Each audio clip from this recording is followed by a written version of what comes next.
Oh, so you're going to host this week, are you? It's quite cool, this. I like this. It's a weird place to be. But yeah, I've been waiting for a year and a bit to host a podcast, and it's my turn, finally. So we're going to do this. Are you ready? Yeah, I'm definitely ready. Okay. So how does he do it? It's like, hello, welcome to another episode of the Football Calls Manager them friends. Podcast. Friends calls hello, everyone friends. Yeah. Hello, friends. Welcome to the podcast. I am your host. Hi. What do you think you're doing? Nothing. What? No, nothing. Nothing is correct. I've waited a year. I want to host. Callum's putting his tie on to host.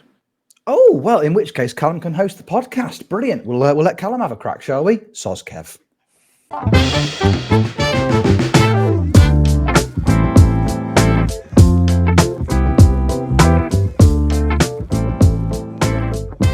Hello there, friends, and welcome back to another episode of Football Manager Therapy. I am your host, Rich Owens. Daddy's home. I was debating whether to call myself Daddy, and I just went for it. And this is the official intro, so it's staying in the podcast. I'm back. I had a lovely week away last week, but I'm happy to be back with my friends, the FM team. I'm here with the United City FM Kev, and I'm here with Jeb. Kev, how are you, buddy?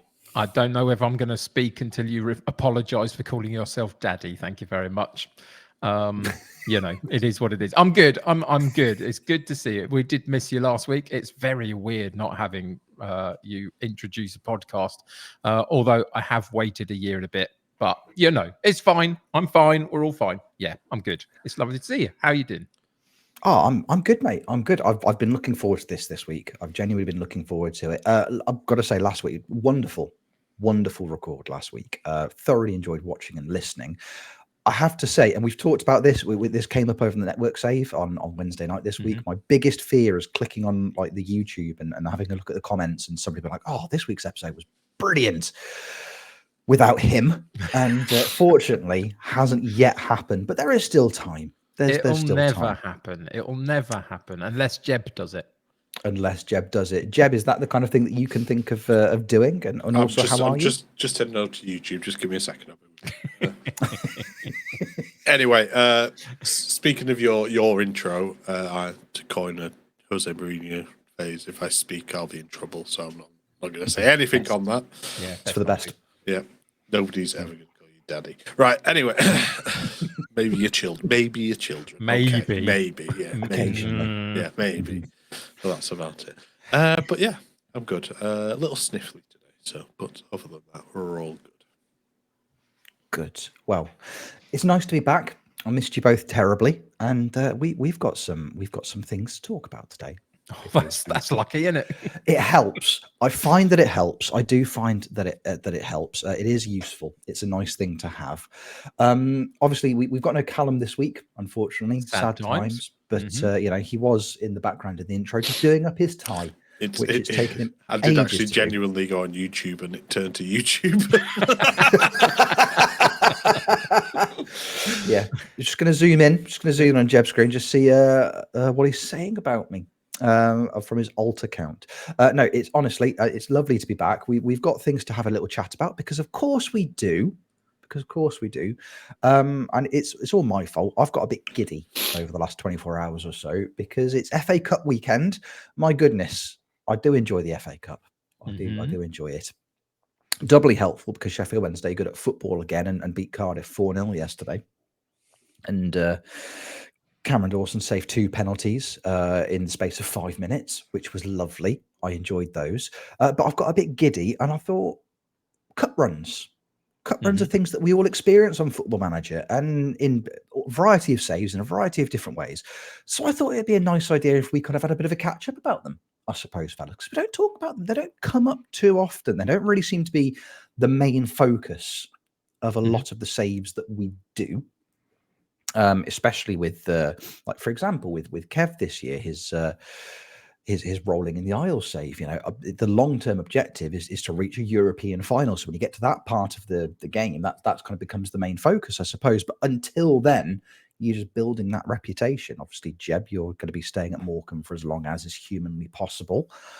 I don't know what I'm doing. It's like just it changes with every club with my save. I'm so tempted to say I was on your stream last night watching you, and that was apparent, but I won't. Yeah, no, thank you for not bringing that up, Kev. It's very, very kind of you. But no, it's everybody handles them differently. So I thought we'd put our heads together and just kind of have a bit of a chat about it. I suppose. I mean, Jeb, if we come to you first, I mean, of the three of us that are here today, obviously Callum is doing his Bill Slough save, and he's also doing a one club challenge. I know you are a man with a giant checklist when it comes to your save anyway. I mean, when you look at things like cup runs, when you look at the FA Cup, when you look at things eventually inevitably things like the League Cup or the Papa Johns, are you looking at those as priorities in your save, or are they just things that are happening around you? We'll never know. They are in the checklist. Sorry about that. I'm having to mute because I'm having to blow my nose in between, so I'm going to remember to unmute after blow my nose. Either that or I can blow it on. You can have some audio. I'm sure it will float somebody's boat weirdly out there somewhere. Maybe we've had jingly bells. Now, if we have snotty nose, it's exactly. What a treat. Have all the combos. Yeah, I kind of treat. I don't really. I'll do a bit of rotation for the Papa Johns. Kind of a given, because particularly down in the lower leagues, you've got 4 to 6 games playing the season, then all your cups as well. But the other cups we just go for. I mean, we've gone out the cup to Manchester United, Tottenham, and Chelsea, and I can't remember who the other one was. It was probably somebody really insignificant compared, but that's who we've hit in the cup. So we've kind of justified why we're going out. We've had a couple of big paydays off the back of it. I've had previous cup runs in previous saves as well that have gone really, really well. Unexpectedly, I think the biggest one was probably the Stoke one that I did a couple of years ago, where I had Pedro and Ryan Brewster up front for Stoke in the Championship, and we got to the League Cup final and we played Arsenal. So we'd gone through. We'd had a reasonably easy draw. I think we'd won the semi-final in the second leg in the last minute, which was obviously nice to do. I think that was actually against Tottenham. They played Arsenal in the final. Arsenal were top of the league. We were playing them in the Carabao Cup final. And in 20 minutes, Stoke were 4-0 up. I still don't know how. I still remember because I think I was streaming at the time. And I had like one of my first ever big raids.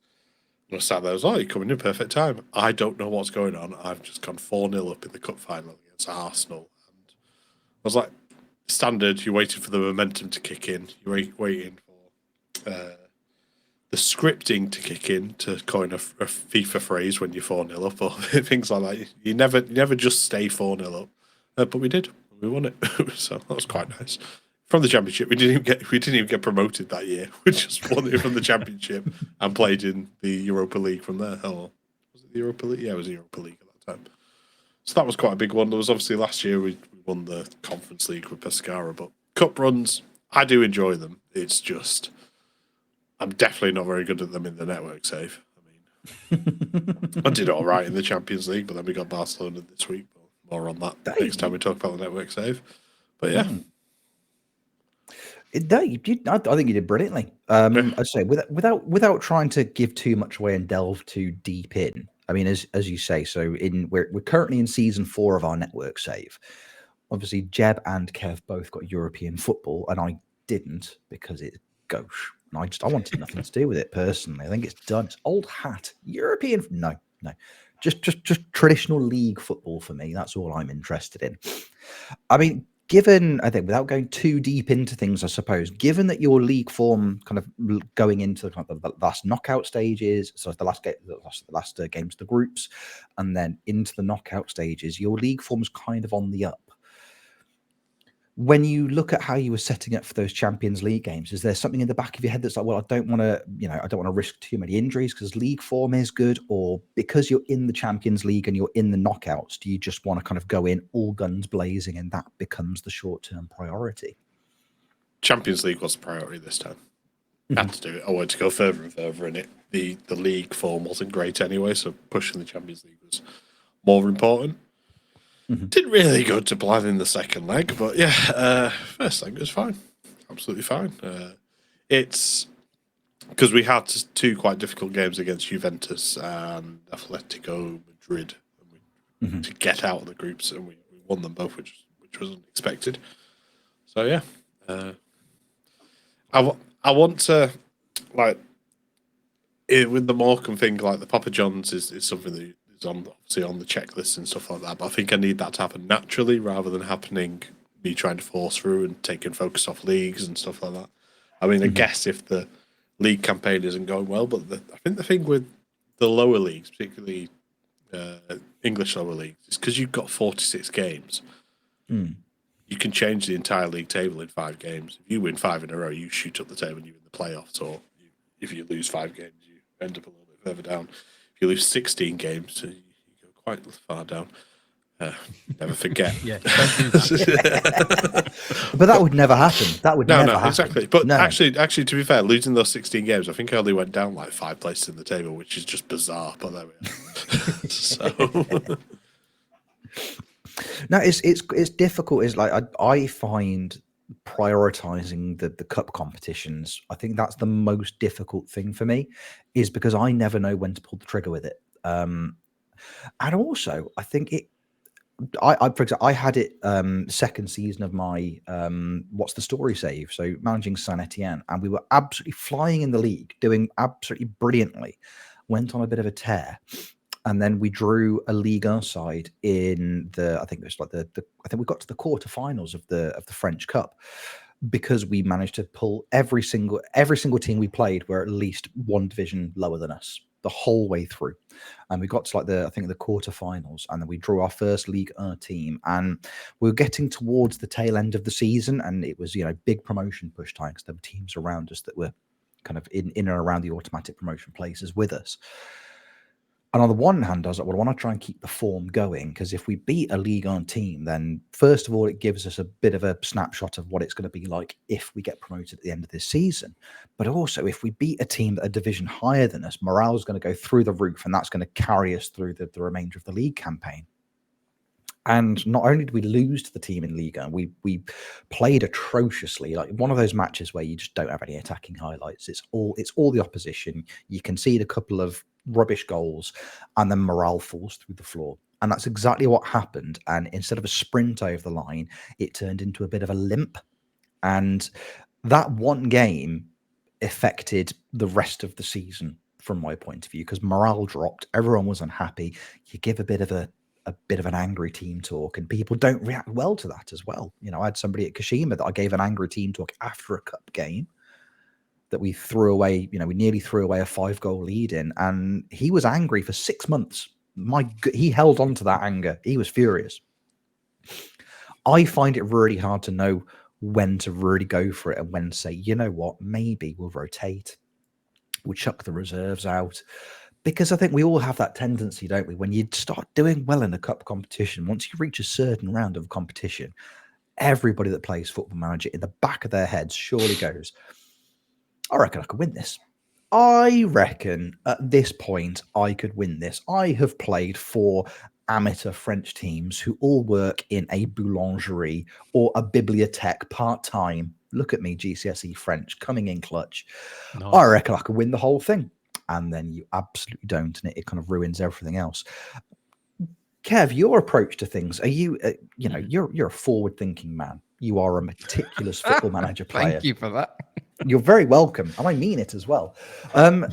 Are these the kind of planning processes you go through in these circumstances? What I am actually is a bear of little brain that can't cope with the process of figuring these things out, if I'm totally honest. I find this really tricky. I do. I mean, there seems to be a really small gap in your managerial run with a particular club where actually the cup competition becomes a really important but actually potential thing to go for. So if we look at my current club, I'm currently at Colwyn Bay in Wales, but for this previous season just gone, I've been in the second tier of Welsh football. And at that point, the only thing that matters is getting promotion, because you have to get back to the big league if you're someone like Colwyn Bay. And we're in like 3 cup competitions, because there's 2 lower level Welsh cup competitions. Then you got the main sort of Welsh FA Cup one as well. And I don't really care about any of them at that point, really. I mean, the FA Cup run would be amazing, but what's the thing that you're trying to achieve? Ultimately, you're trying to achieve getting a big game against someone like the New Saints or something, but you'll get beaten, and then Is it worth it? I'm not sure it's worth it, particularly in the lower level cup competitions. Yes, it's nice to win something, but if it's against teams that sort of in and around your level, does it really matter that much when what you really need to do is win the league so you can get up? The one promotion spot that is in that second tier is important to get. So I often kind of, for want of a better term, I bin them off. And I put my second string 11 in and hope that they can get through a few rounds. Now, granted, in at least one of the 3 cup competitions in this last season with Coleman Bay, we did all right. I think we got to like the quarterfinals in one, playing my second string 11 all the way through. But it was really important for my title push to keep my first team fit as much as is possible. But then you look on the other side of the spectrum. So we're not in a second tier. We're in the top tier of a top European nation. So we'll talk about England just for the sake of it's what we know the most about. So if you're one of the big 6 in England, and you know that you're one of the big 6, and 6 into 4 Champions League spots don't always go. I mean, we've seen in the network save occasionally you do get 6 spots in the Champions League, which I'm still pained about, but okay, fair enough. But it doesn't usually go. So your priority is having to try and get into one of those European spots if you can. So almost that diminishes the cup run. You then also have a Premier League season, which is incredibly physically demanding for your players because of the type of the nature of the play. So you have to rest them at times along the way as well. So that diminishes the cup run. So even as a top 6, you're not really that focused all the time. You're hoping that your second string or a half second string, half first team can get through a few rounds and get you to the quarterfinals, and then maybe you take it seriously, try and win it because you're that deep in. So which are the clubs that do actually make you go cup run?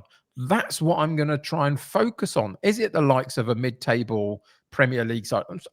Let's pick one out. And I know they're doing much better than mid-table at the moment, IRL, but let's pick someone like Villa. Mm-hmm. If I was the Villa manager going into my first season in FM24, is a cup run a viable option? I think it probably is at that point, because the expectation is that you're going to try and do as well as you can in the league. But if you don't get into a European spot in the first season with Villa in FM24, it's not the end of the world, because you're still building the current reputation of where they are. So maybe that's where the cup run sits. But even so, you've got a very, very high octane Premier League campaign to cope with, and you need to rest your players. I'm not sure where it fits in my priorities, really, whether I've ever really focused on I have to win the cups, unless I'm in a save that demands you to actually win a cup for a particular reason. Then it becomes that. And as you say, for my rolling in the Isles later on, we are going to have to go on a cup run through the Champions League to actually end the whole series. So yeah, it's a strange one. It melts my brain a little bit, but at the moment, it's never really quite my priority. We kind of almost end up by happenstance being in a quarterfinal and going, now I'll focus on it. And that's about as much as it gets, I think. Which I think is fair enough. I think you've hit a really interesting point there, because I think there are clubs out there. And I think if you look at then the Premier League is a great example, because it's just accessible, I suppose, isn't it? Like, it's outside of your top 6. I don't think there's a single team in the league that wouldn't consider a cup competition win as a huge achievement. Mm-hmm. Like an FA Cup, a League Cup, like something like that is going to be, because especially if you're managing in the top flight of England, it's European football the following season, mm-hmm. which is massive. And again, if you're a mid-table Premier League club, if you're like the Villa, great example, obviously, as you say, in real life, doing bits this season, but on FM, the likes of your Liverpools and your Man Cities are always going to be a level above, at least for the first 5 to 10 years of a save. Mm-hmm. I bet until Haaland retires, basically. That's what you're waiting for. Until Haaland disappears, and then they sign, like a South American new gen who's just as good. But they might not, so you might have a chance. Like the FA Cup is like the holy grail, surely. And mm-hmm. if you win the FA Cup or you win the League Cup, a club like the Villa, you get into the Europa, or like the Europa Conference. Like, you're the odds-on favourite straight away to win a European competition, and then that just improves things again and again and again. So if you're managing like a club the size of like the Villa or maybe like a Brighton or somebody of that kind of stature, that's what I think I'm leaning into. I mean, we had, I spent 2.5 seasons at Leicester in the network save, and I think the closest I got to anything was an FA Cup final against Southampton. Again, I fluked it, was not expecting to get there by any stretch of the imagination. I think the only difficult game I had in the run, I think I had Liverpool in the semi-finals, and we got through that and then lost to Southampton in the final, which was obviously was going to happen. Made the most sense. I don't remember ever looking at that and thinking this is the priority this season, because at the same time I think I was chasing for a top 4 finish, and I think that was still the priority. And because I wasn't expecting to do well in the competition, like you kind of send out the team accordingly. And then I think because league form was good, we carried that over into the cup competition and got a bit lucky with it. But I don't remember sitting back and thinking FA Cup is the one. FA Cup is the thing that I desperately need to win this season. How do you say it's more of a lucky happenstance than anything else when it goes well for you? It's like I look at a lot of the ways that kind of the bigger clubs set up in competitions like the League Cup. Like I remember Manchester United did it for years, played the reserves. Like they used the Kev strategy. Reserves go out all the way through the competition. You get to the semi-final, and then suddenly it's the first team. Like suddenly it's the full first 11 that go out, because suddenly there's a chance of lifting a trophy. And then you just feel really, really bad for the fourth and fifth choice centre backs that have got them through to this stage. Yep. And it's like, oh no, it's okay. It's the final. We're playing Ben Foster because that makes it okay. It's difficult. I mean, I'm of the opinion, I think, give those reserves in those circumstances, especially when you're a bigger club, give the reserves the full run at it, give the second string 11 the opportunity to win a trophy, and then take it from there. I suppose they deserve the glory. They absolutely deserve the glory. When you see these people are going to get a medal list, I want to see people like the Marcus Rashfords. They've played one game, they might get one. They're not particularly fussed. But Garnacho, he played every single game this competition. He's going to get one. There's that really amazing thing that happened, of course, in real terms last season in the cup competition in England, where it was Man United and Newcastle that contested the final for a cup, and Man United beat Newcastle, but the Newcastle reserve goalkeeper got a winner's medal because he was previously on loan at Man United for the first half of the season, which was fantastic. I love the fact that you get those sort of weird things that happen in these cup competitions along the way. But yeah, that was a bizarre one. Just an aside. Carry on. Sorry. There's also, he did, didn't he? Yeah. Yeah, it was Dubravka, wasn't it? But then that kind of comes around to cup specialists as well, and it happens obviously a little bit more with the bigger teams. Like Kelleher plays all the cup games for Liverpool. I think he was dropped for like the final in one of them, and most of he's even played the final as well and done well there. And it's like you have those players that just play in the cup competitions, and you have that role and stuff like that.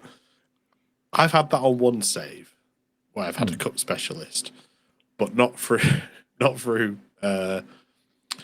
let's say not through choice. It was basically assigned somebody, and I couldn't register him for the league, so he could only play in the cup.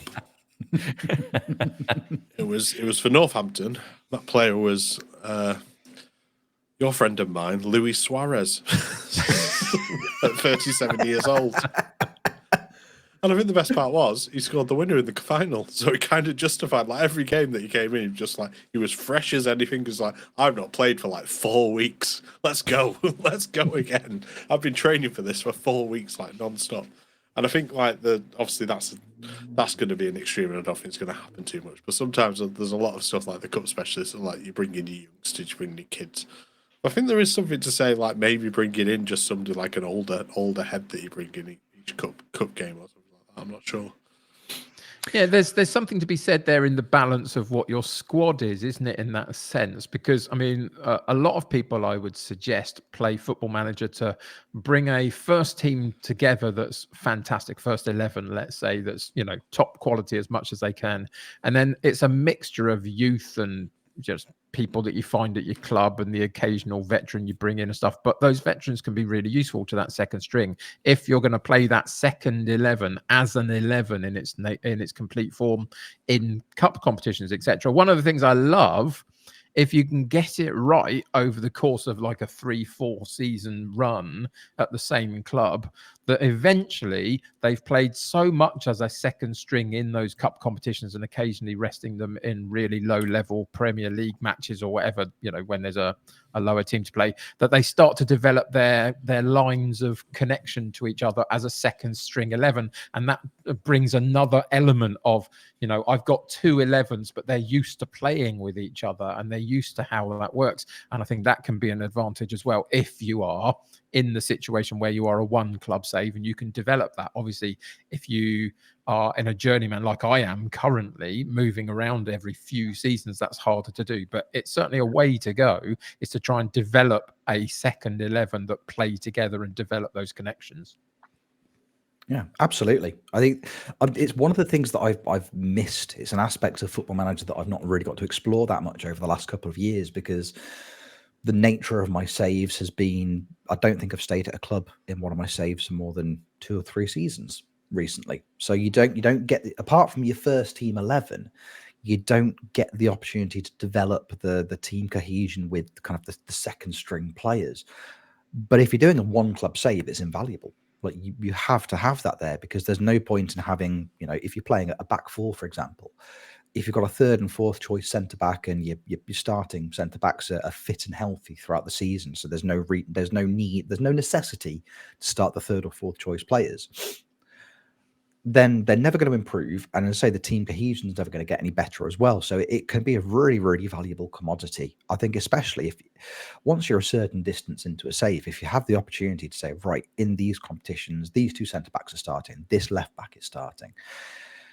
Because obviously you can do it with goalkeepers. You can bring in goalkeepers specifically as a cup goalkeeper, but you can't bring somebody in as a cup left fullback. It just doesn't really happen, which would be useful. It'd be a really useful thing to do. You can do it in press conference, or you can do it in kind of, you know, player interactions, but it's always as like an apology when a player comes to you. It's like, sorry, boss, I'm just not getting enough minutes. So it's like, well, I'll start you in cup competitions. And the outfield players are never like, oh, gee whiz, thanks, boss. I really appreciate that. That's really good of you. They're like, cup competitions. Me? No. I shall be leaving. Good day to you, sir. Like, they never see it as a bonus. They just see it as a slap in the face.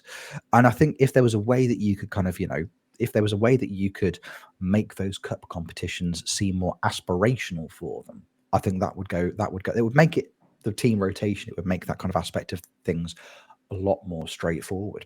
Mm-hmm. But like I say, it's a difficult thing to balance at the best of times, but especially if you're doing that 1 club save, I think it's something really important that everybody should try and do a little bit more of. You know, give your second choice right back a little run, especially in the earlier rounds. Let them go at it. Build that team cohesion, build morale across the squad. Then everybody's happy and everyone's having a good time. Mm-hmm. I suppose when you start doing well in these competitions, when you get to the quarters, the semis, even the finals, Jeb, is there anything that you do differently in terms of the build up towards those games? Do you do different training approaches, anything like that, or do you just kind of, you know, let fate decide? If I remember, train penalties. If I remember, obviously that's now an option in your pre-match talk that you have. So you have the attacking corners, defending corners, penalties is an option in there. If you remember to put it on there as well, I think as our good friend Nick Madden pointed out, pay attention to that a little bit more. I think I'm doing it. I don't know, but yeah, I think not massively. I think you always get off option to do that team meeting as well, which is always nervous to do because it goes one or two. Like, I believe we could do this. Like, oh, shut up, boss! Like, this is soz for trying to motivate you. Never mind, I won't bother next time.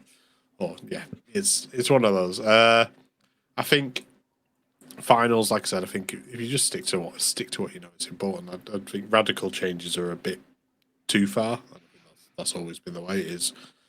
The last 2 iterations of FM have been about tweaking more than making radical changes. So, not really, I'd say.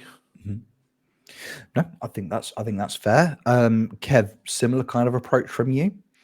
I've got the best possible podcast answer for you, Rich. Nope. No, I will go further than that. But I could have just gone, nope. So here's my thought, right? Yesterday, I was in Callum's stream for a little while, and Callum was in some playoffy action. And Callum, between matches, at one point said to his chat, I probably should put a penalty session into my weekly training in the lead up to the next match, shouldn't I? And everyone went, yeah, good idea, the blood blah. And I sat there as a player of 30 odd years or whatever it is of Championship Manager, Football Manager, and went, don't think I've ever done that. Why have I never done that? Why have I never thought about it? Now, recently, as you say, pre-match, you get an opportunity to work on a couple of specific things. And if penalties is in there as part of them, maybe that's something you could do. I don't know. I don't think I've ever done that. And it's kind of, why have I never done that? I just don't naturally think of it. I just set my team up. I set the training program sort of on a monthly rotation on 4-week plans, and, you know, set that going. I have a group of players that you kind of assume they'll show up ready for a cup match, knowing that there's a penalty shootout possibly and other things. They'll be fine. Why have I never done it? But no, I don't think I've ever really changed anything particularly in preparation for a particular cup match, if I'm totally honest. Surprisingly, I'm now questioning that. That's what we're here to do. Small existential crisis midway through the pod record.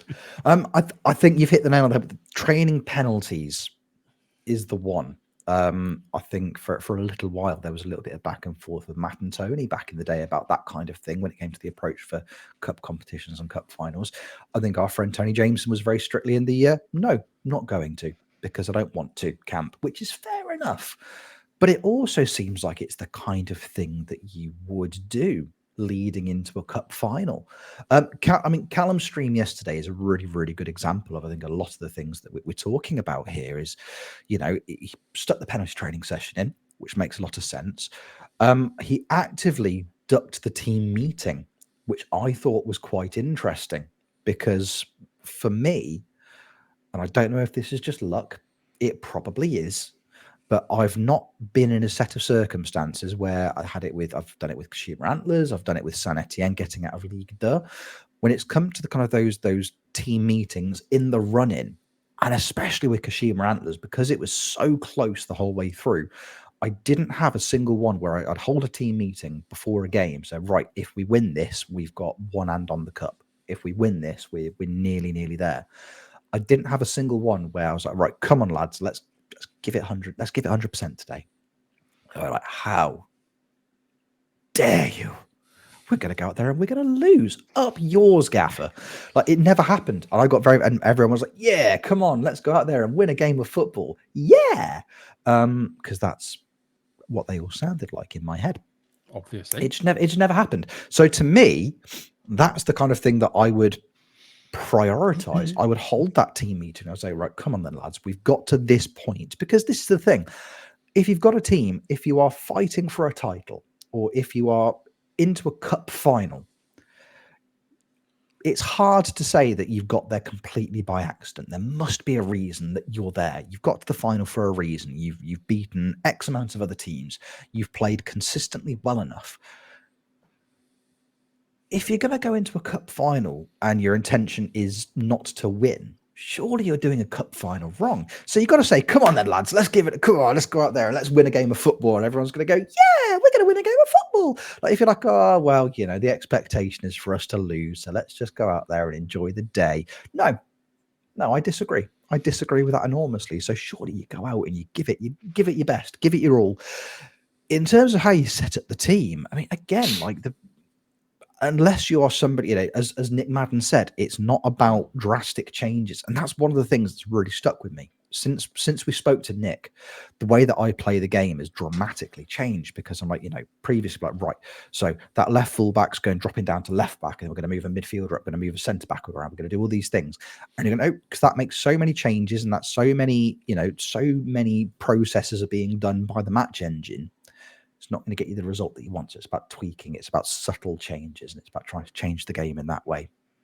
I'm very into that now, and I'm very conscious of that when I'm playing the game. So when it comes to like setting up for a cup final, setting up for a game later in a cup run, I'm like, right, we're going to keep things pretty much the way that we normally do. Doesn't matter if you are the favorite, doesn't matter if you are underdog. Like, right, we just want to set up, play our game, because playing our game is what's got us to this stage of the cup competition, and we'll take it from there. So with the exception of, you know, doing things like training penalties and doing your team talks, because of Nick Madden, I'm not much of a tweaker now. So he's got that out of my system, which is, I'm super conscious of it. There aren't many things that are constantly like there, like a big red flag in the back of my head, like, nope, don't do that, it's going to ruin everything. Don't do that, it's going to ruin everything. But that is definitely one of them. I mean, the only other question I suppose we can really ask in these circumstances, I mean, Jeb, you touched on Luis Suarez scoring you a winner at Northampton. In terms of your cup final performances recently, if and when you've got to them, I mean, what's the success rate, I suppose? Jeb, have you been lucky in your cups recently, or is it just not worked? I think I've only got to one cup final in the last 2 iterations of FM, and that was the Conference League final. So yeah, I won that. Oh wait, I won the Sirache Cup, which is just a bizarre cup, but yes, that exists. It's like, oh, well done. You're all in the I think you're forgetting the biggest. Oh yeah, sorry, yeah, the Y Callum had a baby. Yeah, cup. Yeah. You did win the Y Callum had a baby cup in the network save. Mm-hmm. So yeah, the only silverware won in the network save. So far, there's time. Spoilers. You'll be changing by next time. It's fine. You had to get it in there, didn't you? Had to sneak in up top of the league. I'm doing really well on a dodgy technicality. Anyway, yeah, wow. Some say you lost that game. Right. Anyway, Drew, thank you very much.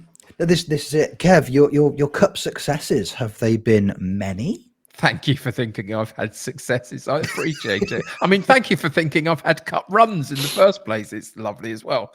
Are they many? No, not really. I think that my earlier conversation about how I set them up and what priorities are and all that stuff leads you to believe that they haven't really been a priority as much as maybe at some other points. There were 1 or 2 in FM23 that we won along the way through Europe, but not many, because it was never my priority, because the league process was my priority to move on. Similarly, at the moment, at the level of club that we're at in my rolling in the IOL series so far, it's about progressing the leagues a little bit. Now, at some point, I will become, you know, a championship side in England or a lower level Premier League side or something in England, and that will maybe then change. How can I continue to grow my reputation to get a higher job, etc., in my journeyman save? One of them, win a cup, will do that definitely. So there might be a shift in there, but at this point, I wouldn't say I've been overly successful across the board in FM in the most recent iterations, let alone just in the cup competition. So no, not particularly, but as we're winding this conversation down at the point where you're ready to move on, I do have one more slightly random question to ask you about cup competitions. But continue for now. It's all good. No, you've got me. I'm hooked. I'm in. Okay. So my question is, and this is a question for you two, because I think you can give different perspectives from where you are in football terms yourselves, but also it's a really interesting question, I think, for our viewers, and I want them to get involved and give us an answer across whether they're in England or whether they're abroad or whether they're of a particular age demographic. These answers will be different, and I'm interested. Do we actually care about cups IRL? Do we actually care about the FA Cup? Do we actually care about the League Cup in England? How much do we care about what they do in European Cup competitions and etc. these days? Now, I think this is going to be vastly different across the board in terms of what age demographic and what countries people are from and all sorts of things. So from my perspective, the reason that I'm asking the question, I am of a certain age. I'm older than you guys. I'm older than probably a lot of our listeners. There are going to be some that are around my age. When I was a kid in England watching the FA Cup final, the game kicked off at 3 p.m. on a Saturday afternoon or whatever it was, and the coverage for it started at 9 a.m. and it went right the way through the day, and it was a massive deal. And they watched the players having breakfast, and they watched the players go to the toilet, and they watched the players get on a coach, and they watched the players get off a coach, and they watched the players walk around a pitch. And then there were celebrity fans that they took, and it went on for hours, and I loved every second of it. I was there at 9 a.m. going, FA Cup final day. Does it matter that my team's not in it? No, it's FA Cup final day, and I'm going to spend the entire day watching it. And now you get a couple of hours coverage in and around the game and all that kind of stuff. But I think it's changed. I think the introduction of the Premier League and the fact that it's so vital for all of these big teams to get into a European spot, etc., diminishes the worth of the domestic cup competitions in England specifically. And this is why I want opinion from people around the world. How do your nations see your own cup competitions? Are they vitally important? Do you still get the wall-to-wall coverage? Age demographic too. Are the 15-year-olds out there that are listening to this podcast, do you care about winning the FA Cup? Or is it just about the Premier League? I want to know, because I think it's different. So we have a Liverpool fan in Jeb and a Sheffield Wednesday fan in Rich. This is FA Cup weekend, and I can honestly say, whereas growing up, it was a fantastic thing. The third round of the FA Cup is where all the big teams enter in the first weekend of January. I have no idea whether there were any surprises yesterday. I didn't watch Match of the Day at the end of it going, oh, there's going to be a big surprise, and it's going to be... I have no idea. I'm not as connected to it as I once was. Are you? That's my question. Very long-winded question. Apologies for that, but there's my question. I liked it though. I liked it a lot. And it's good. It's a good question. It really is. I mean, from my point of view, I support a club who have absolutely no chance of winning any form of cup competition. Like it's just it would never happen. It's just not going to happen. We've had a wonderful turnaround of form in the league, and that's very exciting. But I'll be brutally honest with you. So my brother is a Cardiff City fan. Sheffield Wednesday played Cardiff City yesterday in the FA Cup. I'm so disconnected from the cup competitions. Not only did I not realise that Sheffield Wednesday were playing Cardiff in the FA Cup yesterday, I didn't know that Sheffield Wednesday were playing in the FA Cup yesterday. I thought we got knocked out in the previous round. So I was, oh, well, this is happening. It's great. What a treat. And we'll see how it goes. And I mean, we briefly touched on it earlier. Sheffield Wednesday beat Cardiff 4-0 yesterday. We saved 2 penalties in 5 minutes.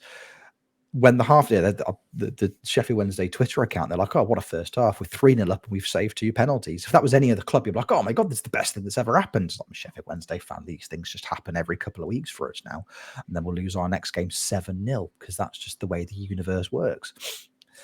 I think I'm more invested in the earlier stages of the competition. Like because of Callum, because of the link with clubs like Slough, I'm more invested in the smaller teams having the cup runs and, getting the non-league clubs or the teams that are way lower down in the pyramid. Like, right, we've made it into the first round of the FA Cup proper. I'm like, oh, that's brilliant. Like, that's what a treat for them. What a treat for the fans.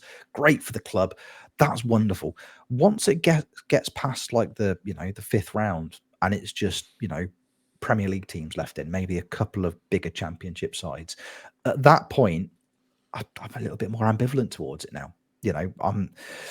There's not that much of a difference in our age, Kev. I remember FA Cup final day being a huge deal, being absolutely massive, and it doesn't hold the same weight anymore, which is weird because don't get me wrong, I've never supported a club that were going to be, or in my lifetime especially, were going to be a threat in cup competitions. We had Sheffield Wednesday had a really, really, some good runs in the early 90s, won a League Cup. There was a season where we made it to both cup finals and lost to Arsenal, I believe, in both. Great, but that was a very, very, very long time ago. But I was still invested in FA Cup final day because it felt big, whereas now it doesn't. And I don't think, it'd be, I'd love to take somebody who's a younger football fan, be like, right, this is what it was like 20 years ago. This is what it was like 25 years ago, because it'll feel like a completely different experience. So I'm a lot more, I love the earlier rounds, very invested in the earlier rounds. fifth round onwards, when it's just the bigger teams in the competition, I'm just like, it is what it is, I suppose. That's me. I mean, Jeb, you support a team that can feasibly win the competition on a semi-regular basis. So does that motivate you more to kind of, stay engaged with the competition? A little bit. The Carabao Cup has become Liverpool are obviously in semi-finals and stuff like that. We'll probably play rotated squad and a few youngsters and stuff like that again in the semi-finals. I think that it's kind of been lost, and I think it's been lost a little bit more this year as well because the winter break's back, and all the Premier League teams are either playing each other or they're playing the lower league. There's no big upsets because everyone's got this break coming up, so they're all not going, right, we're going to change our entire 11. And let's say Sheffield United would have lost yesterday, but they won 4-0. I think the only upset yesterday was Stevenage getting beat, and I think that was it. So there's not loads happening, and everyone's willing to go for it, which is refreshing, I guess, because people are now playing the full strength 11s. But that used to be what it was. It was like people would play rotated 11, so you'd have like 3 or 4 first team players, and then youth players or second string players in there, and they fall over that way. We'll see what happens with the Liverpool Arsenal game. I think there might be a bit of rotation in both squads, but as it gets close to the final, it's nice. And I think the thing, and this is probably, sadly, it was a byproduct of Heysel and the European ban that was in the late 80s, early 90s. That was the end of the season, the FA Cup final. That was it. That was the thing. Okay, the European Cup final happened, but that wasn't happening in England and Scotland and everywhere. That was just something that was happening for the European team. So that was the thing of the final. And that kind of gravitated it further again, and then it kind of fell off again once the champions, like the Premier League and the Champions League at the same time, pretty much came in, and they became more important. The FA Cup final still has like its moment. I mean, there's still silly things out there, but like it's even just like watching. There was a Tifo video yesterday about your friend of mine, Jesse Lingard. He scored a winner in the FA Cup final a couple of seasons ago. I mean, it's players like that. Like some people never forget those moments. I mean, I think Kelleher had a good League Cup game, League Cup final a few years ago.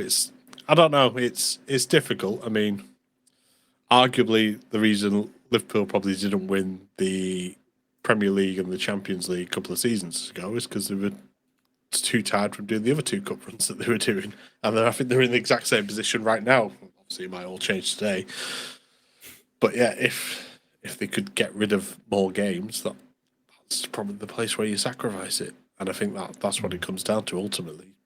Teams want to finish higher in the Premier League. They want to finish higher or they want to stay in the Premier League rather than have a cup run. Wigan obviously is an extreme example to that, but they won the FA Cup and then got relegated the next week. So, and I think that's the other thing. It needs to be the final game of the season. I think that I don't know how that's changed over the years, but yeah, that's what it needs to be. I think it's almost because we've got a concert coming on at Wembley in June, so we need to get the pitch ready. It's like, no, that's not the priority. Wembley is football. That's how that should work. So it's the last game of the season. Last game of the domestic season should always be the FA Cup final. Well, okay, playoff finals maybe, but yes, domestic season should be that. It's definitely changed though, hasn't it?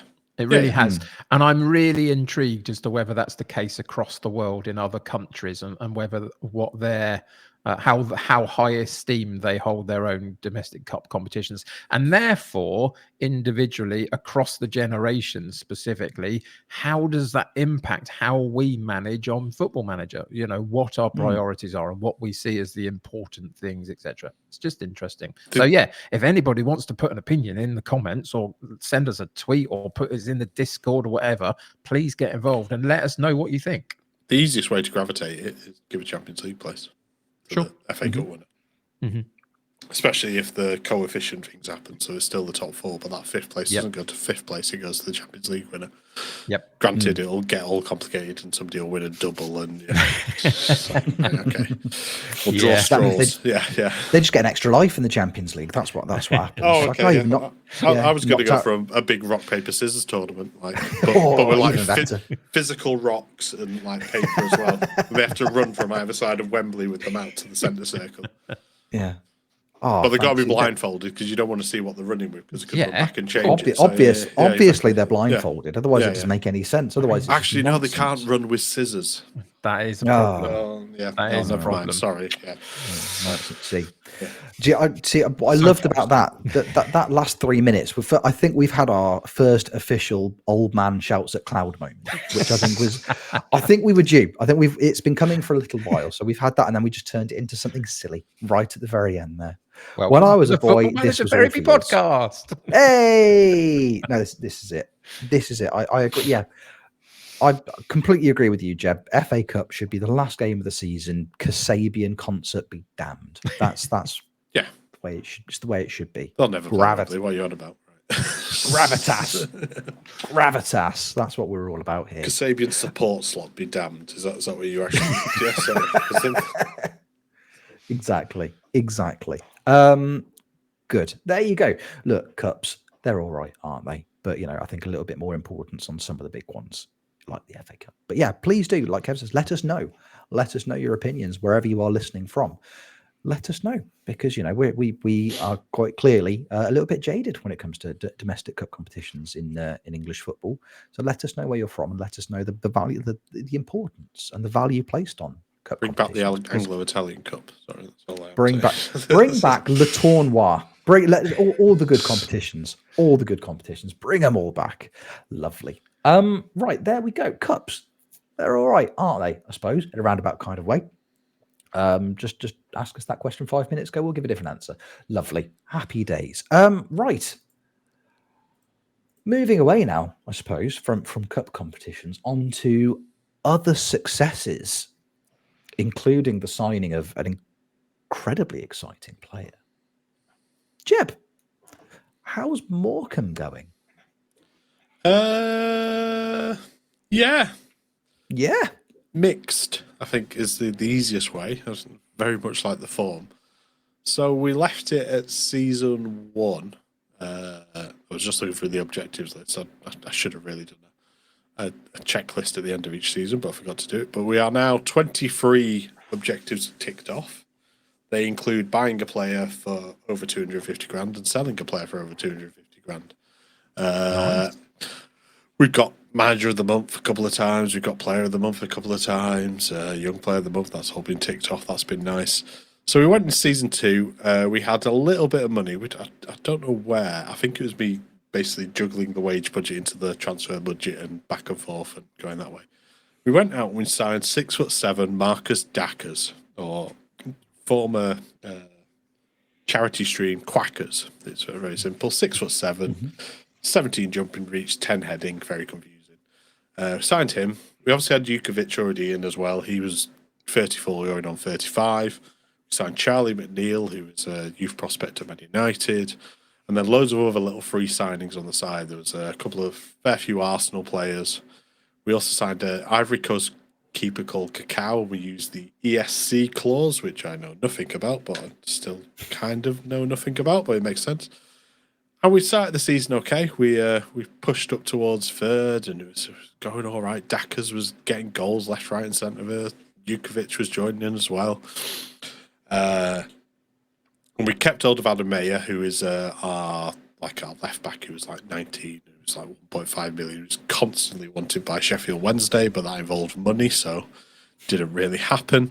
But he was there and he was getting annoyed. He wanted to leave, and then he asked to leave again. He kept on asking to leave. And we went through August and September. It was going quite nicely. We got to the end of October though. We lost a game 1-0. And then we had another stream where we just lost all the games. Like we had a 10-game losing streak again, a 10-game non-winning streak, 1 draw in all of that. And I think that was a draw where they scored in the last minute against me again. And it was just that form just dropped off again. We got called into the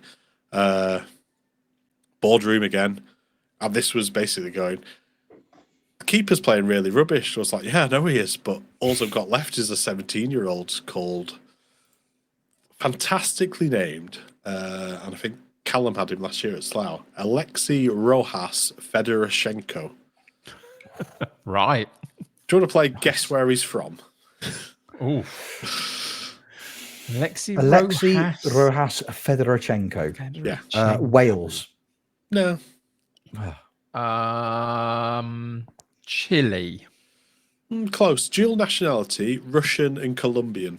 So Oh, Okay. exotic. Yeah, no, exactly. There was a lovely meeting of a man and a woman, and that's what's happened. I don't know how he's ended up with This is a very different podcast all of a It's a sudden. very different podcast. It's the Fedorchenko bit because it starts off Colombian and ends Russian. So I'm quite impressed by that. Like he's even got an adapted surname. But so we brought him in. We dropped the keeper. We just sold him because he got 2 5.4s and like I think there was one game where one of I had issues with left backs again and again. One of my left backs got a 4.9, and I've never seen it that bad. Wow. A 4.9. I was just like, how? I didn't even know it went below 5, but there we are. No. Yes. So Ooh. I was having issues with left backs. I found a left back called Steve Seddon, and we changed. Basically, we stopped. I think what had happened, the PCs had issues with crashing. Obviously, we found out this week in network game as well.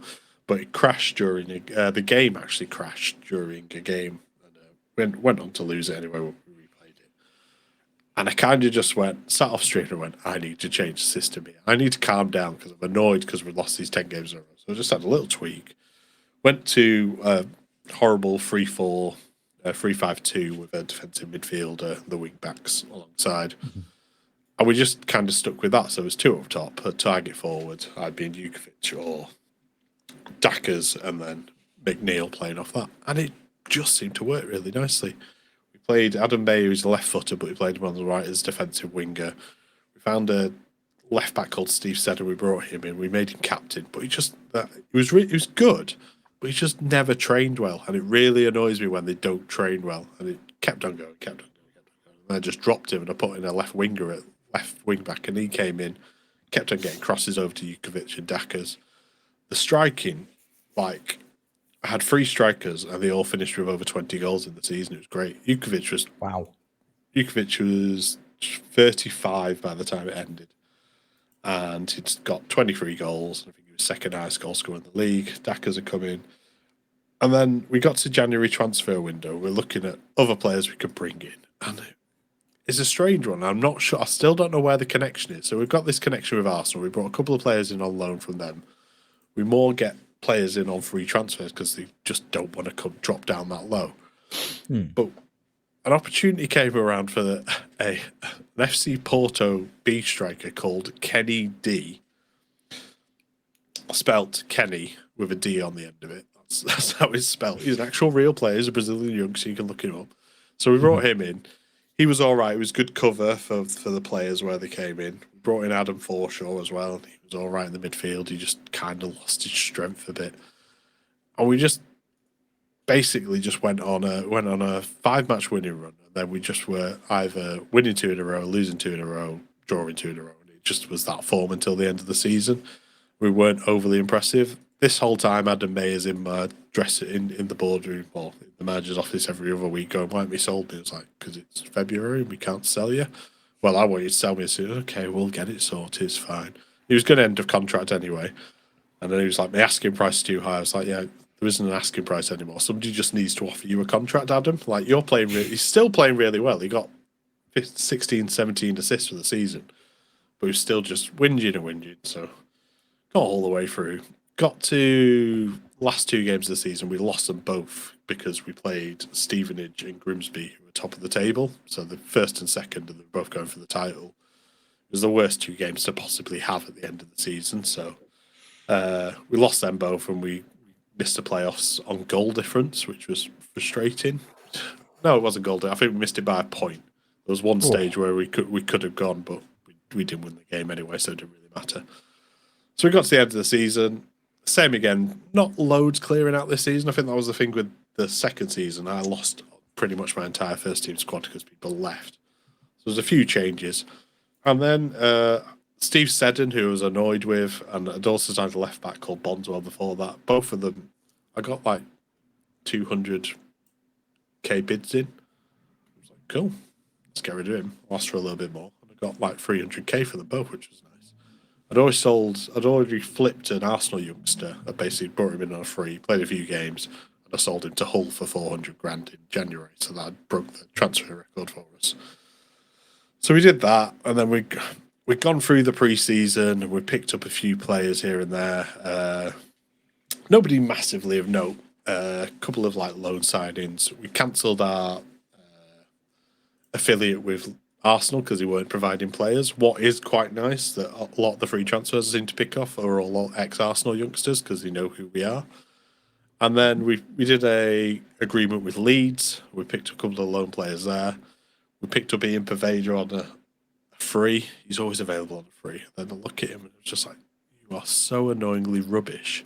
Like, you've got like really nice attributes in really nice places, but then you look at the other ones, you're actually really rubbish. I might just try and flip you and just make a quick buck on you, see where we go. And then Adam Mayer, it got to the 30th of June, like he was about to leave on a free transfer. And then I just entered contract negotiations with him, and it was a 2-click. No, just like, what are you going to be? There you go, you're going to be that. Oh, that's fine. Contract, click, done, signed. After all his whinging for the entire season, he just signed a new contract. Like, yeah, it's fine. I've always wanted to be here. I got rid of minimum fee clauses on McNeil and Dackers as well. I was just like, let's get rid of them. Let's try and keep them as long as we can. And we're going into the season quite nice. Left back, obviously, we got rid of a few players. And we went to the free transfer market. There's a few players out there. Mm-hmm. We have got a captain as well because Rawson left us on a free and didn't want to sign. So that was fine. He wasn't the best of defenders. So it was just having a look around. Who's around? Oh, you're all right. You haven't got much strength or pace anymore. Yeah, Marcello. Marcello is now Morecambe captain and starting wing back left. I've had to sign another left back just to cover because he will fall over to his stamina. But yeah, Marcello is now a Morecambe resident. He's now in. We also picked up Liam Shaw. He used to play for Sheffield Wednesday. He used to actually also play for Morecambe. Went to Celtic from thingy. So we picked up him. He was a nice little pickup. And then a couple of Arsenal youngsters. Rojas, actually, from 17, he was a goalkeeper. We brought him in. We went to bring him another goalkeeper. He's actually really good. He's developing really nicely. And he's like he finished the season with a 6.9 average, which isn't bad for that level. And once again, we picked up another loan signing from Sporting Lisbon. I'm not sure. I was looking through why have Morecambe got this like Portuguese affiliate. There's nobody who's Portuguese in the squad. There's nobody who's Portuguese in any of the training. There's nobody on the boards. Ronald McDonald is still our chairman, by the way, just for comedy purposes. And we go into season 3, which I'm actually going to start after we've done the podcast today anyway. But we're going to season 3. We are 5-1 for the title. We've got obviously the 2 strikers, and we've got a couple of backups. I think I'm looking at another. So Jukovic retired, unfortunately, so I could convince him to stay on. So I need somebody just to replace him. A couple of players have come back in on loan. We signed some Scottish striker on loan from Leeds, but I'm reasonably excited. I think it's just my issue is consistency, and I can't. Yeah, it's difficult to get that consistency. I've got now 3 setups, so I've got that 3-5-2. That can also just convert into a 4-4-2. Also can convert into another formation, which I can't remember. But yeah, it's just those. No, it's not a 3-4-3. It might be a 4-4-2, but something different again. But yeah, it's just adjusting those just to make it a little bit nicer and where we can get all these different players in. I think it's more with just a flat 4-4-2. But like I said, consistency seems to be the issue. We've got a squad now. We've got a fair bit of money. Like I've sold quite a fair few players. I think my net transfer spend is 825k in plus. So it's quite nice to see that we've moved that on. And we've got the money to back us up. But I don't really need to invest in anything else. I'm playing the free transfer market quite well. And the issue is now is I think I've got 300k in my transfer budget, but I can't increase my wage budget, which is really frustrating. And I can't adjust the budget. So it's like, okay, there you go. That's the players that I've got. So we'll see how season 3 goes. I'm a little bit more positive about it, but like like I said, I've had the 16-game losing streak. I've had a 10-game losing streak or 10-game with no wins. I need to stop being streaking, just be consistent and go for draws and stuff. I think it's similar with Wolves as well. I think I only drawn like two games in the whole season of Wolves, so maybe sometimes play for the draw, see how we get on. Have you got a predicted finish for this season coming up? Predicted finish, yeah. I was just looking. So we are 5-1, so we predicted 6. I was trying to, can never find, and somebody can maybe advise me where to find. Can never find like the squad comparisons thing on there. Can never find it. It's really annoying. But yeah, I predicted 6. We got 2 players in the Dream 11. Charlie McNeil and Dackers were both in the highest goal scorer odds. So we'll see. Excellent. I was really looking forward to Marcello doing bits Yeah. for Morecambe. I love an elder statesman. I had it with Quagliarella at Kashima Antlers, and you know, weirdly, the stamina didn't really seem to affect him. As long as you're not asking him to get up and down too much, or not asking him to run too much, he'll happily dribble past players. He'll just do it very slowly. Yep, he's got acceleration of 6, stamina of 5, and pace of 7. He's got balance still, so that's good. He'll be fine. And then he's in the greens on his mental and physical. So even if it's just an influence on like the young, because I've got so many young players as well. Marcello's 9 years older than the next youngest player, and then I have 4 players over 25 in the squad. So it's a very young, eager squad. See, he's going to be such a great influence, because they'll be in the dressing room and then all the players will be gathering around him. It's like, oh, Marcello, tell us about the time you used to play with Ruben Della Red again. It's like, oh, sit down, lad, I'll tell you a story. What about Fernando Gago? Oh, he was great as well, wasn't he? That's his job now. That's his job. Basically, Marcello is Grandpa Simpson, and I rate that very highly. Very, very highly indeed. My favourite part about Marcello was when I signed him, I think the media report was Marcello, who failed to realise his potential. Just like, what? How many He's times just won did you- everything Yeah, exactly. repeatedly. No, Yeah. exactly. So, yeah. That's just harsh, is what that is. That's just mean old media. Look, I'm excited about the next season at Morecambe, and I'm very excited for your next update when you've just smashed the league and Marcello has set a record with assists, because he'll be on all the set shots. He's got to be on all the set pieces, and he'll be just doing everything, just tap dancing up and down the left flank before falling over, because he's of an age. It's brilliant. It's going to be great. Look, Morecambe. It's going to go really, really well. And watch Jeb stream it. Watch him. You can't do it this afternoon, because this podcast isn't going to influence you doing it this afternoon, because you're going to be listening to it after it's happened. But next time he does, please do. But you can regret it and change it. You can oh my yeah. goodness, you can regret it. There's so much potential for regret. So much potential. So much. Lovely. Happy days. Morecambe is good. It's time to start wrapping bits and pieces up now, lads. We're getting towards that time. I'm not going to say it just yet, because there are a couple of more things that we'd like to chat about very quickly before we start to say our goodbyes. First and foremost, see, Jeb's going to be streaming Morecambe this afternoon, but tomorrow night, which is Monday night, so if you're listening to this via Patreon tonight, Kev, you've got a little something in your diary, haven't you, mate? I have indeed. Yes, I am going to be participating in Group A of a couple of groups to then potentially qualify to the finals of Road to Legends draft competition. So we are drafting on Monday evening, I think at about 7:30, somewhere around there. And then we will be playing the matches on Thursday evening this coming week. For anybody listening, Monday, Tuesday, Wednesday this week, it'll be Thursday evening for the matches. So yes, it's going to be a fun one. There's a really interesting group of people that I'm in with. I will just go and get the list up in front of me just so I don't forget anybody, because that would be really terrible, because they're all fantastic. So if I go and tell you that we've got Mitchie, Potsy, Kearney, lots of Roy Keanisms coming out there and there from the network save. JM Thoughts, Limo's in, Kemsa is in, Amazing Chi is in. It's going to be a fun group to be part of. I don't know the stipulation at this point. That gets released at 5 p.m. on Monday afternoon. So we will find out what we're drafting to at that point. here's the rub for you. And I said this to you guys before we got going in the podcast record.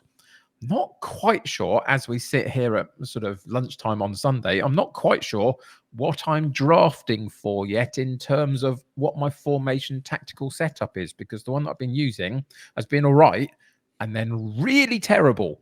So I'm not quite sure what that means as to what's going to work on drafting in 24 and how are we going to get the best out of it. So I'm a little unclear on that, but we're going to have some fun and see what we can do. So yeah, Monday evening for the draft, Thursday evening for the actual games themselves. Come and join me and let's see if the reigning, defending, undisputed Football Manager World Heavyweight Champion can get another title. We shall see. The return of Kev Lesnar. He's back. He's back. And he's going to be spending the evening around Potsy, JM Thoughtsy, Lee Mosey. all of them. Great bunch of lads. Great bunch of lads. Great bunch of lads. So there you go. If you're listening to this on Patreon on Monday, go hang out with Kev this evening. Tomorrow, this evening. And this afternoon as well. Yeah.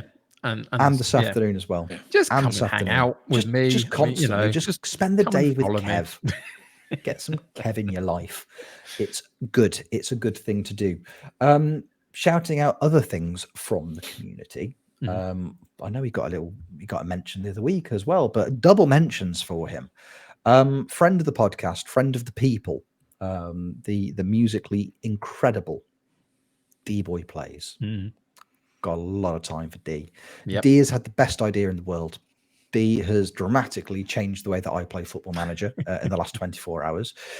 D has basically made press conferences fun because thanks to D, there is now a DeeBoi Plays press conferencing speed run challenge. We'll drop a link to the video where he explains the rules in full in the description for this. If you're on Spotify, YouTube, wherever, there'll be a link to the video on there. Basically, it's just about how fast you can blitz through a pre-match press conference. You have to press the second option from the left.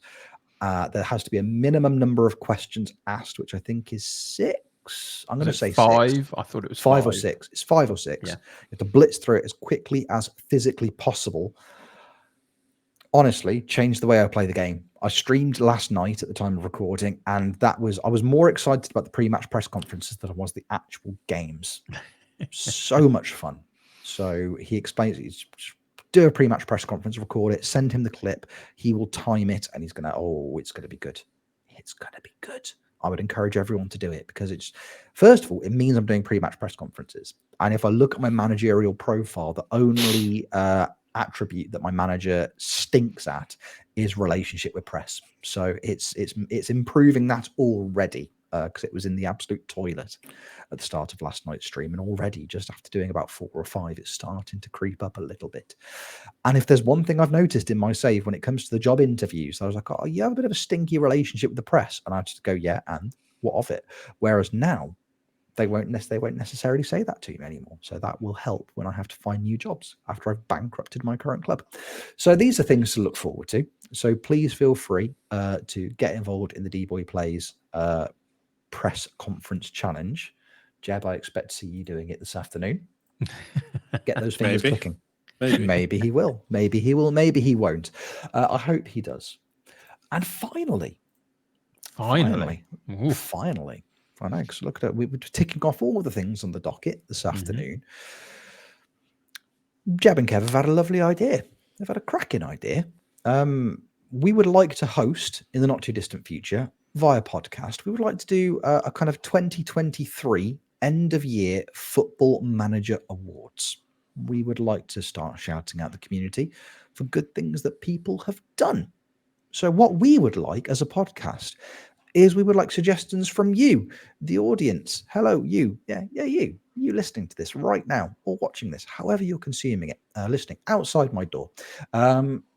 Give us your suggestions, categories, nominees, people that you just think deserve our time and attention and deserve shouting out to the world. So if you've got ideas, let us know them. I mean, Jeb, this was your baby. Is there anything you would like to let the people know about our provisional awards ceremony? No. Cool. Thank you very much. Cheers, everybody. See you next week. No, he really doesn't. He No, really I'm doesn't. not nothing. elaborating on it any further. He's got nothing to Okay. say. No, that's it. It's So- a mystery. I will add one thing. Mhm. We need these for, let's say, 2 weeks time. So you've got 2 weeks to figure out categories. It could be anything. It could be, the funniest moment on a stream to, your best series that you watch on YouTube, whatever it is, and who it is that's responsible for it. We need them in a couple of weeks. Give us your nominees and just get involved. Just get involved. Come and tell us what you think about the FM community and how it, what your favorite parts of it are. And we'll make a category out of it, I'm sure. But yeah, a couple of weeks. Absolutely. This is your chance. Like if there's a streamer that you watch that you think, you know what, they deserve more, just shout them out. Let us know. Come up with a category, nominate them for something. Just let us know and we will put our heads together and we will make it work. So yeah, a couple of weeks. I think that's a fair amount of time. Tweet us at FMT pod. Leave it in a comment underneath this video. Get on our Discord. However you want to let us know. Drop us a whisper onto it. However you want to communicate with us. Don't write us letters. We're not going to tell you where we live. That's a terrible idea. Absolutely terrible idea. But yeah, please let us know. Then in a couple of weeks' time, we'll start putting together our end of 2023 awards ceremony. It's going to be great. Callum might wear a tie. Oof, you never know. Wow. You never know. It could Doing happen. it up all. He's going to wear one. He started tying it now, and he's going to keep on trying. And hopefully by then he'll have sorted it. There we go. Happy days. Let us know your thoughts. Beautiful. Wonderful. Good. Isn't it? I think so. Lads. Yes, Rich. I don't know about the two of you, but that very much feels like a podcast to me. Yeah. Well, Whatever. I mean, if Jeb says so, then that's it. I tend to agree. So we'll call it one and move on. This is the thing. I mean, people might think that I just say that for the sake of saying it. Oh, it's how we wrap up the show. I'm genuinely asking their opinions. If they ever turn around one day and goes, no, it doesn't. More. Like we're gonna have to go. We're gonna have to keep going. We'll have to keep going. It's the moment where there's an opportunity for us to say, Rich, there are 3 other things. Why are we not talking about them? But we today have missed out there on aren't. so much. Today we've done it. We've the docket is empty. Happy days. Lovely. Well, lads, thank you very, very much. It's been great to be back. I've had a wonderful time, as always, and it's been a pleasure to spend the morning with you both. Just before we go, Jebaroo, if you're going to be doing some streaming or the content in any way, shape, or form, how can the people watch you do so? Twitch.tv/Jebaroo. I've got it. You nailed it. I've got it finally. Hey. I'm away this week again though, so I don't think I'll be streaming that much. So go watch why Callum do his tie up and fail miserably with Slough. Right, okay. That's the spirit. Yeah, go watch him do all of those things. Kevsy, what about you? You can find me at the United City FM on Twitter and Twitch. Come and give us your opinions on everything that we talked about all the way across our social medias and our Discord and all that kind of stuff. Come and join me every weekday afternoon, 3 till 5 p.m. UK time over on Twitch. And I will, of course, be in the Road to Legends Monday and Thursday as well. So come and support us on that one. You never know. I might actually win a couple of games. We shall see. What about you, Rich? You can find me twitch.tv/RichOwensFM. I nearly forgot what I was doing and nearly went half my actual Twitch page and half Carlton Palmer's recommendation. So yeah, nearly got a bit weird. Cheers, Carlton. Yeah, come and hang out. I'll be doing some more What's the Story Former Glory over the course of this week, finishing up our 3rd season. And then potentially looking for a new job. How very, very exciting. Just a quick one, actually. The Football Manager Therapy Network game. We're not streaming the network game this week on account of Jeb being away.